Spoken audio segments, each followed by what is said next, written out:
Diet culture is the umbrella of all those stimuli that plays in our head into what we should look like to be healthy or to be happy. Welcome to the Less Stressed Life podcast, where our only priority is providing those aha moments to uplevel your life, health, and happiness. Your host, integrative dietitian nutritionist Krista Bigler, helps health-conscious women reduce the stress and confusion around food, fatigue, digestive, and skin issues at lessstressednutrition.com. Now, on to the show. Okay, today on the Less Stressed Life podcast, we have clinical nutritionist and intuitive eating expert, speaker, and podcast host, Stephanie Dodier. She is the founder of Going Beyond the Food Academy, which is a global coaching and online training platform focused on helping women make peace with food in their body so they can live a fulfilling life right now. I just freaking love how concise, like straight to the point that was, because I read a lot of really long bios. Not that that's a problem, but she is direct and to the point and really clear. And she's a lovely, lovely Canadian joining us today. Welcome, Stephanie. Thank you for having me on the show, and I take in all that great feedback you're giving me. Thank you. Good. So Stephanie was introduced by a mutual friend, and she has an interesting personal story that's developed into how she practices now and helps clients and health professionals work on body image stuff. I'm just going to say stuff. So yes. Stephanie, let's talk about how this started, because this is absolutely not where you began or even thought that you would end up. So I think your story is the best place to start. Yes. So let's begin at 12 years old. I'm a normal little girl. And at 12 years old, I have this memory of walking into Weight Watcher. And my mom walked me into this because she had her own story around body image and what the body should look like and how being overweight is bad for you and dangerous for your health. And that was the best thing she could do for me at the time. I love my mom, but at the time, Weight Watcher was the solution. So that was the beginning point of a 25-year journey career, as I like to say it, in dieting. And I did probably all the diet possible into this world, losing and gaining and losing and gaining, to the point where the last attempt I lost 100 pounds and gained it back.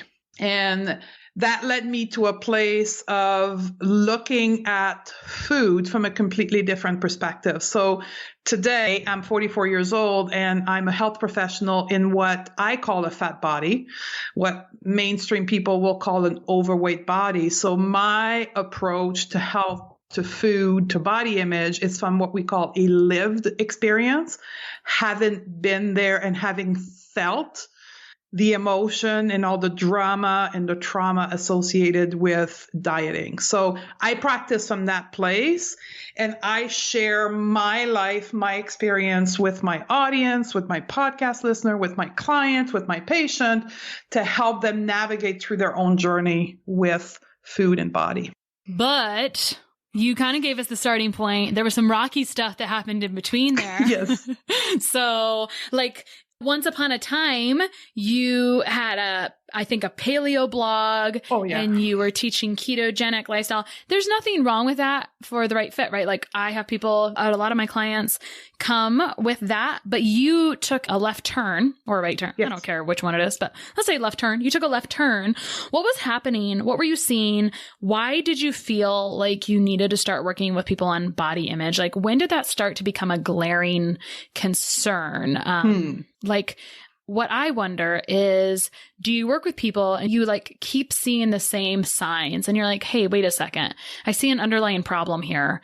Like, and I'm not sure it's the thing that they came for, or is it something else?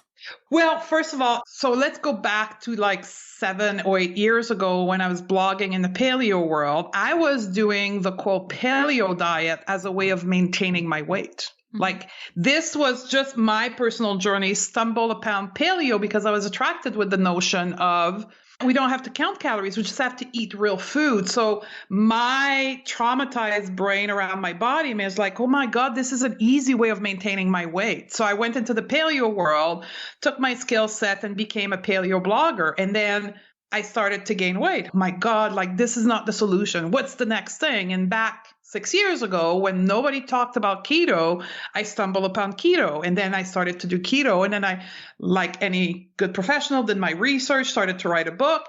And then I realized keto wasn't the solution for me. When I was doing keto, I was teaching paleo, right, to my client, and I was seeing the same pattern as me. Mm-hmm. And then I remember vividly this client being in my office and talking to me about why she, quote, fell off the wagon again. And she said to me, I looked at myself in the mirror and then I started to want to eat all those chips and all this bread and blah, blah, blah. I'm like, Christ almighty, it's not only me. Mm-hmm. It's her. And then I started to ask very specific questions to my client and come to find out it was all of their story. The underlying root issue of all of us, and granted, I work with women. I don't work with men, so I cannot speak to this category client. But for women that are chronic dieter, the root cause is all unacceptance of our body. Mm-hmm. And then, so I started to do my own research on why we don't accept our body and what we can do. And then I trip over Health at Every Size from Linda Bacon. And I read the book and I'm like, that's impossible. Close the book and put it away, right? I went to complete denial of like being fat and healthy because that went against everything that my professional training had taught me, that my personal life experience, like, how can this be possible, right? Mm-hmm. And then so I started to went into the world of like spirituality and the world of emotion. And there we go again. It was about body image at the end of it all. I'm like, okay, let's pick up the book again and read it again. And then at the same time, all those clients were manifesting and having the same issue. They wanted to be at peace with food, but they couldn't because they hated their body so much. So what I heard you say that I'm going to reiterate that I hear often as well is people say I fell off the wagon. Oh. And I think it's okay to like maybe say occasionally or like not very often, but in general, like our life is not on and off of a wagon. It is like, it's not on or off. And you can see it because I have people kind of record symptoms and what's going on so I can understand them. So I can just see what things are like and see it quickly. That works for what I'm trying to accomplish for my clients. And I can really quickly tell on, off, on, off, on, off. For some people, like they're either really like strict or they're like just doing whatever, right? And there's not like a happy medium, like I'm nourishing myself because I feel good, right? It's sort of like, I think I need to do this, so I'm going to do it. This is a loaded topic that's not really very simple at all. And so it's a challenge for one, the person living it, which is pretty, most of us, all of us at some point, it's pretty hard for us to navigate it personally. And then it becomes extra challenging as a health professional. I think, you know, a lot of health professionals listen to this. And so we're always like, we're trying to figure out how do we help someone navigate something at the end of the day for me. And I'm curious, like at the end of the day for you, like what would you say your goal is for someone? For the end of the day for me, I would say, I want you to feel best in your body. Like I want you to eat to feel your best and have great energy.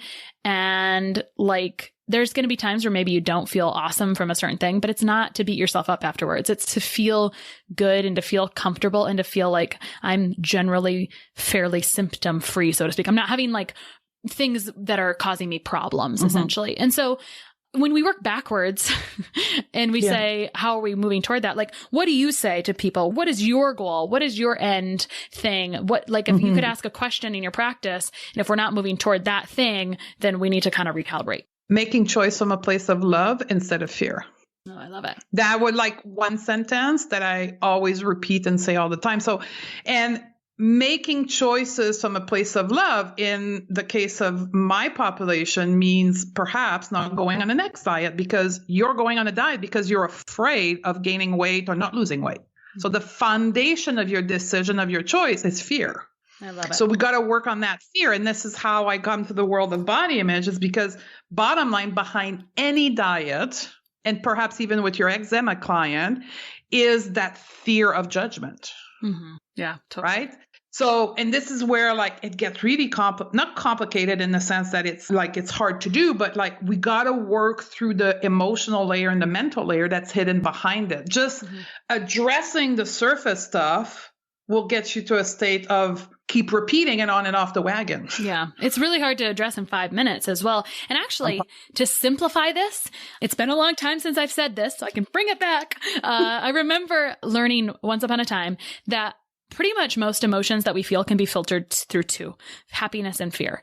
And that was a fun thing to experiment or to consider for like to kind of simmer on for a few weeks or like months, many months, because I would start to realize like, okay, what am I doing that I don't like in life? Because that's the opposite of happiness. And how is it actually fear? Right. And so some examples I've given in the past would be like, when I'm getting grouchy with my children, right? How is that fear? Okay, because I'm afraid they're going to grow up and not be good productive members of society or not be a good reflection or, who knows what the answers were there. But I would just start to filter all the things that were not joyful or happy in my life through fear. Like, why am I afraid of this? Why am I fearful of this?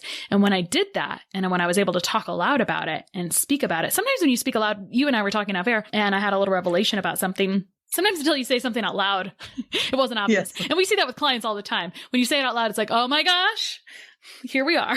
So anyway, happiness and fear. I love that so much. So will you repeat that statement again? Making choices. Love versus fear. Yeah. Love versus fear. Is your choice based out of love or fear? And then ask powerful question behind that, because often we'll say, yeah, I want to lose weight. In my case, like in my world, because I love myself. Like, hold on. So what? You gain weight. So then what happened? Then what? Like, ask powerful question behind your choice to really understand, is it from love or fear? Yeah. Okay. So I want to kind of divide a couple things. So I want to talk about, this is a challenge to talk about in a provider's office, right? Because in a healthcare office, it's a little like, we don't want to talk about love versus fear as our treatment plan, right? So it's tricky. What are your recommendations to a health professional if they're struggling with like, I don't know what to tell this client because my toolbox says I need to help this person, let's say, just say lose weight, right? Mm-hmm. Like if that's what my toolbox is, but I feel conflicted about that, or it's not working, or like, what are your suggestions? What are your guiding points? What would you tell a health professional that feels like they're trying to be a messenger, but doesn't really feel like they're providing the right messages to help their clients? Again, one sentence. You can only take your client as far as you've gone yourself. Interesting. Right? So you cannot coach or guide someone on emotional healing if you're a mess emotionally.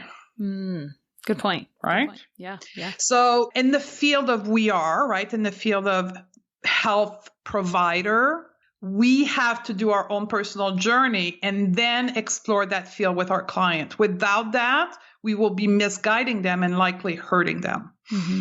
Okay. That's a lot to stew on for a moment. So, okay. Yeah, I'm profound. I tend to be profound. So profound. Okay. So that's a tricky thing. But I think, in other words, if someone is struggling with their in-person relationship with their clients, then do your own. Yeah. Face inward first, because it will naturally start to mirror as you do your own development. Help your client with the skill set that you have. So if the skill set you have right now is just in the realm of like food and calories and macros, and stay within that until you're, quote, qualified or experienced enough to take them beyond that. Right. Or if your experience is not in that, then it's okay to refer to the person that actually knows what that is. I am so open. Like if I have skin problem, like they go to you. Like I have people in some of my group, moms who want help with their children. I'm like, I don't have kids. Not my thing. I'll bring an expert. They'll help you, and then you can go work with them. Like, this is not my field. Right. Yeah. It's nice to stay in our zone of genius, because when we're not in our zone of genius, we're very uncomfortable.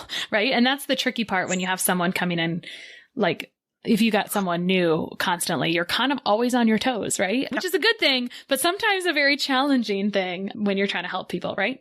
Okay, so that's kind of a little bit of in-person, summarized profoundly and briefly. Let's talk about the online world. So here's the deal. We're talking about body image. It's a wonderful topic that addresses, like, that's important for every single person, and it's a foundation to your happiness, I think, essentially. But there is a little bit of dissonance sometimes in professionals that I see more online, because people communicate in this way. And sometimes people are unfiltered online, right? Like we're really angry behind our keypad. And so sometimes there's some dissonance here. Let me tee it up a different way. Let's say, let me go about it from like my perspective, and then you can kind of riff on it a little bit. So I help people that are realizing that there are maybe foods that they're like, gosh, I feel like really crappy with this. Like, I just don't feel very good. I help them tolerate those things again, right? And so they don't feel crappy. And at the same time, there is a population of professionals that really say, like, that's not a real thing. Everything fits here. And so there's a little bit of dissonance that happens online. And I personally believe it's because you can't summarize things in these little sound bites sometimes, you know, it's so hard. And so people aren't really feeling heard or whatnot. I'll let you speak to it, even though you're profound and concise. Because how do I say this? Like, people are like grouchy to each other, like, this is garbage.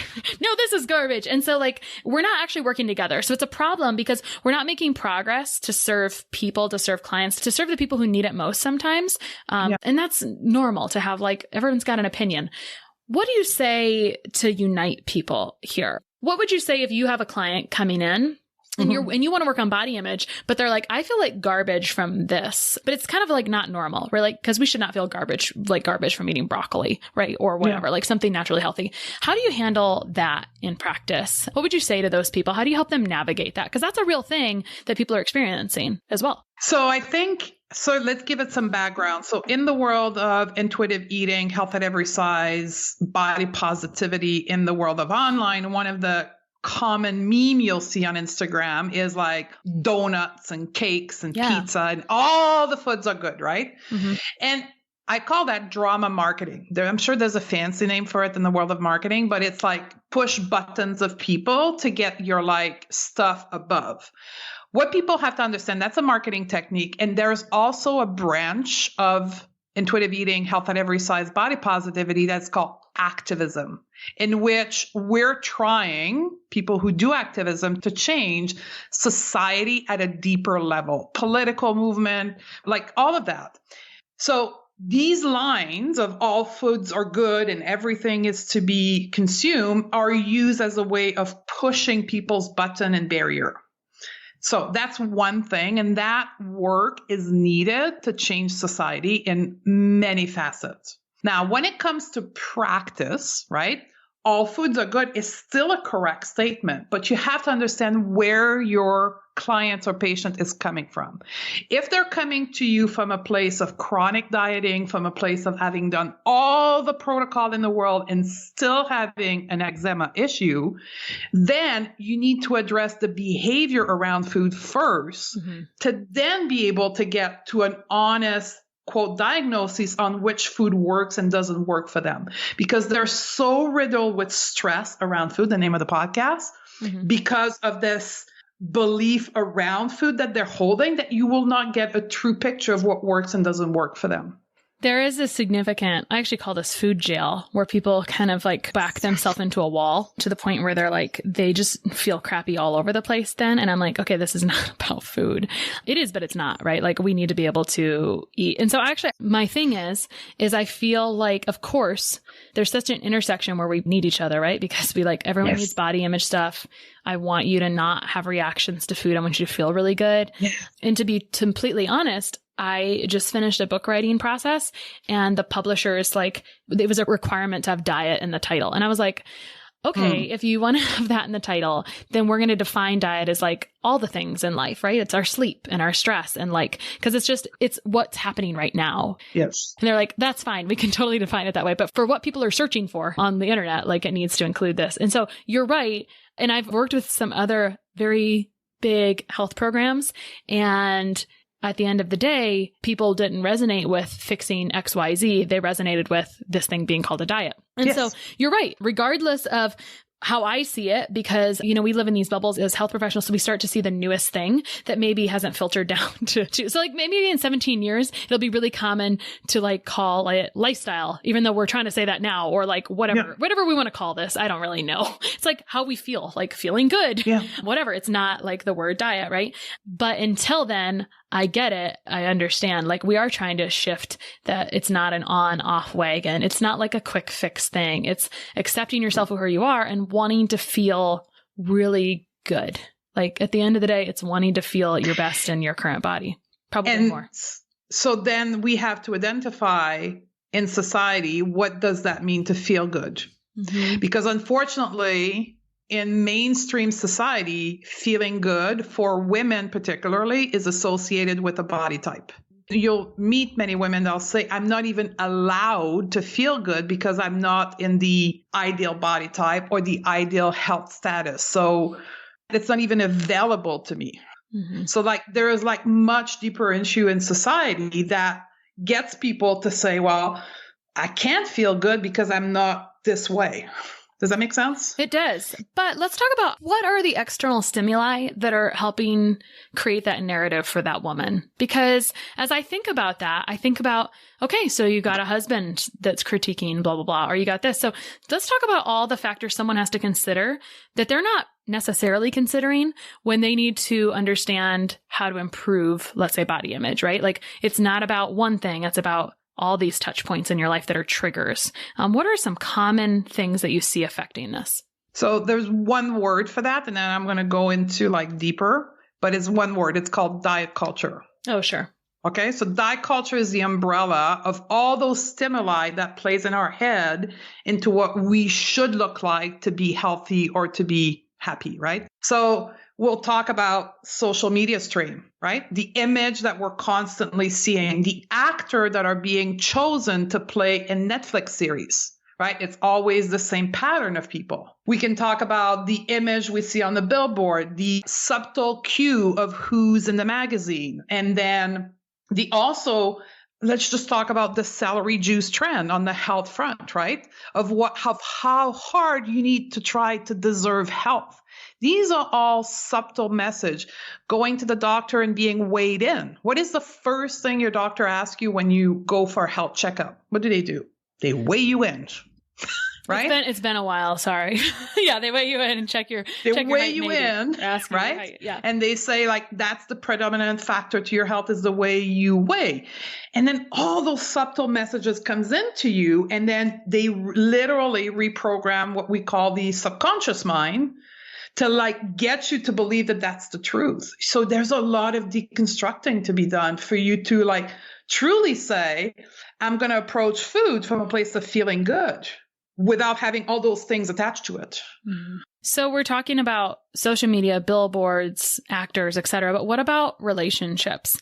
Would you say that that's the same thing because the people in those relationships are also affected by all the same external stimuli? So their normal is the same. So you would say it doesn't go beyond that necessarily? Well, it goes into what that person that you're in partnership with has been programmed with. Sure. Right. So this we can go like get lost in the thing, but we attract who are like us. Mm-hmm. Right. So if you believe that your quote are not, you need to be in a certain body type and you're not, you will attract people that reflect that for you. Mm-hmm. So this is the women who like their husband will make comment on their body. Totally. What do you or their wrinkles, right? Right. So what advice do you have to a woman? Because like saying, I'm going to leave my husband because he makes fun of my body. That's not an option. What do you say to a woman dealing with that relationship stimuli? Because I know plenty of people dealing with this, right? And I mean, how do you suggest that they address it? I think sometimes we're like, I need to change that person. But I think it's more, you have to change how you're feeling about it. I mean, what else can you do?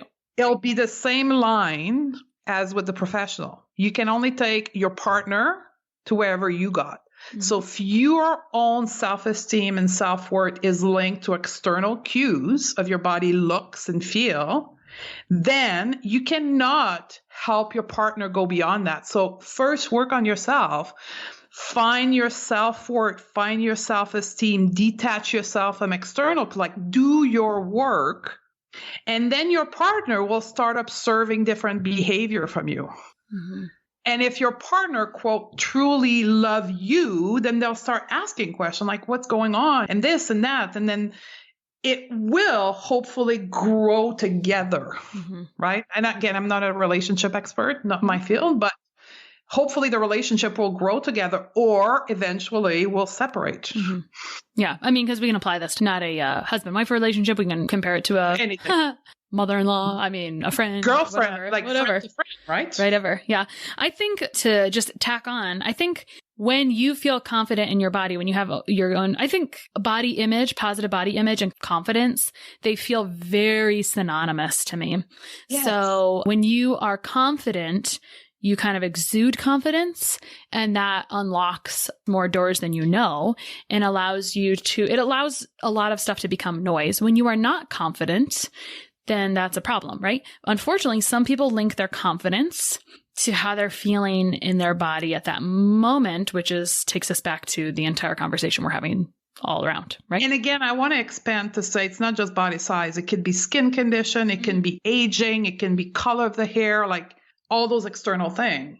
Right. Will become problematic as you go through your life journey if you don't have self-esteem, self-worth, and confidence within you as opposed to externally. And then I'll just want to say, when you start being confident, it will unlock boundaries. Mm-hmm. So as you grow your own self-worth and self-confidence and your partner makes a comment, you will stand for yourself. Yeah, that's great. You won't let it be, right? Mm-hmm. Yeah. I know for me, I'm single right now, but if I was to get into a relationship and there forbid, in my case, a man would say a comment like, holy crap, like the world would unravel, right? But it's only because I've done my work and I'm confident in my body. Yeah. And it doesn't have to be argumentative. It just it can just be like, I don't accept your comment.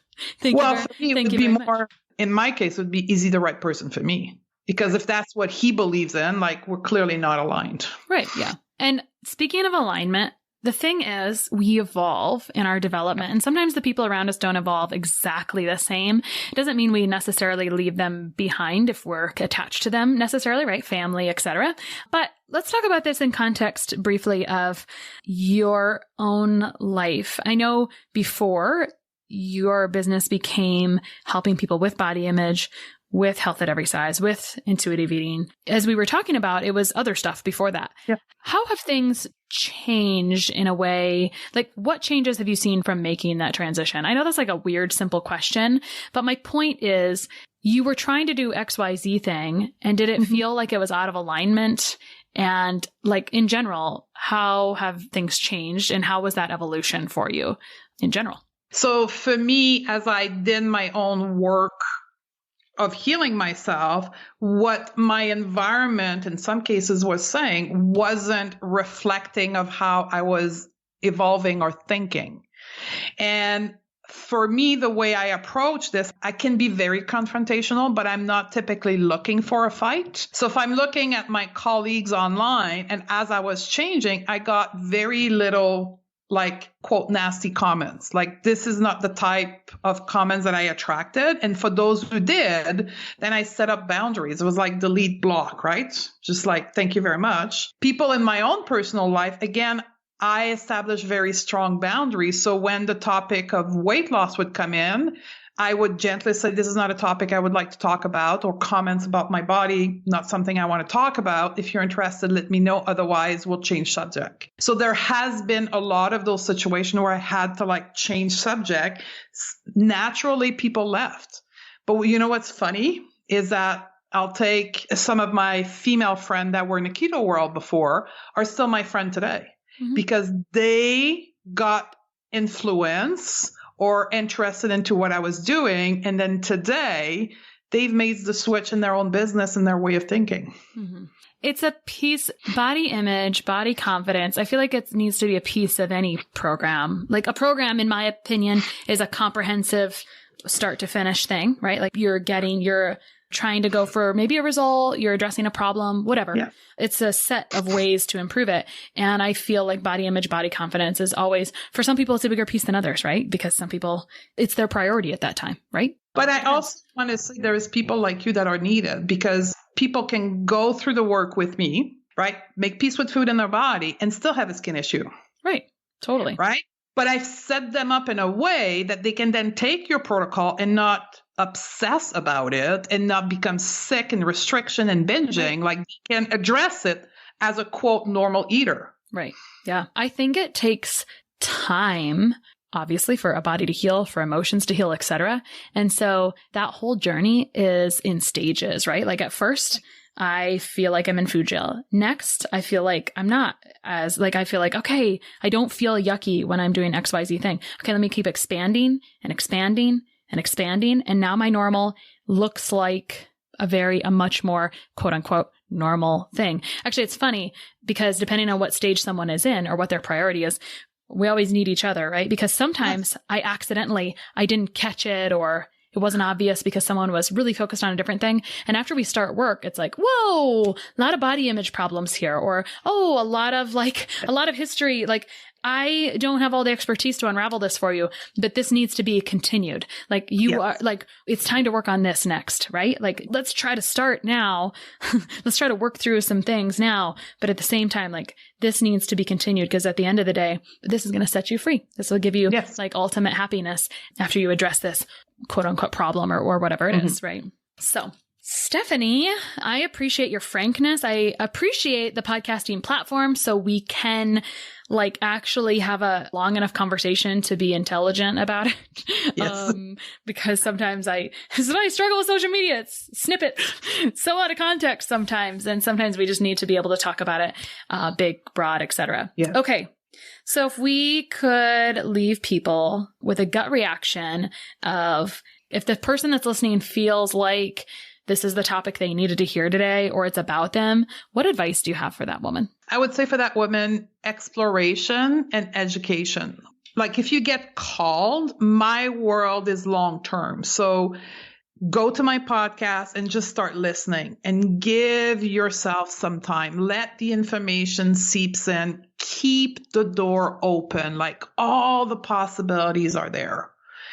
Just don't react from a place of fear and get your back up and deny all the information. Just be open and go about it from a place of exploration. Yeah. Curiosity. I love curiosity and exploration. Curiosity instead of judgment. Yeah. Intentional experimentation, intentional curiosity. I love that. That's my favorite. Stephanie, thanks so much for coming on today. Where can people find you? Well, since we're on a podcast platform, my podcast, Going Beyond the Food Show on iTunes, I think is the best place for you to start.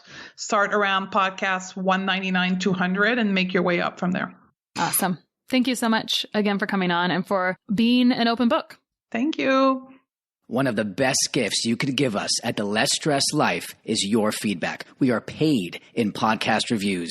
If you enjoyed this or any other episode, please leave us a review. In the iTunes store or from your podcast app, just search for Less Stress Life as if you're not already subscribed. Click on the banana face image, scroll to the bottom where it shows the text of other reviews, and write a review. While you're there, hey, make sure you hit subscribe. For Android or Stitcher users, you gotta go to the desktop site and search for Less Stress Life and then scroll down to leave a review. Stitcher doesn't load Apple reviews on their site, so if you want, you can leave a review in both places. Your feedback means a lot to the success of the show. Thanks so much for taking the time to do that. You rock.